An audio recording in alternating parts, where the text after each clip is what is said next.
नवरात्री उत्सव सुरू झालेला आहे। हे बेलापूर गावचं गोवर्धनी मातेचं मंदिर आहे।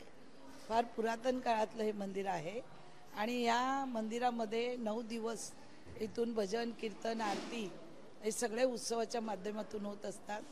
ही गोवर्धनी माता ही नवसाला पावणारी देवी आहे, गोमाता आहे, लहान मुलांवर प्रेम करणारी माता आहे आणि आगरी कोळी ब्राह्मण सोनार यांची कुलदेवता आहे।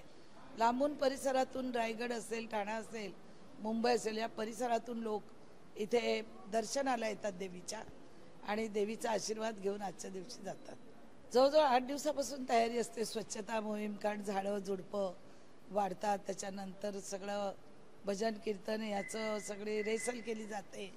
महिला इथे गाणी गातात, वेगवेगळे उपक्रम राबवतात, हेल्थ चेकअप कॅम्प चालतो, अन्नदान चालतं, त्याची तयारी जोरदार आहे। मी या वर्षासाठी नाही, सगळ्यांसाठीच नेहमीच एकच मागते, सुख शांती आणि प्रत्येकाला त्याच्या मनातल्या इच्छा ज्या काही असतील त्या पूर्ण व्हावं हीच एक इच्छा असते देवीकडे।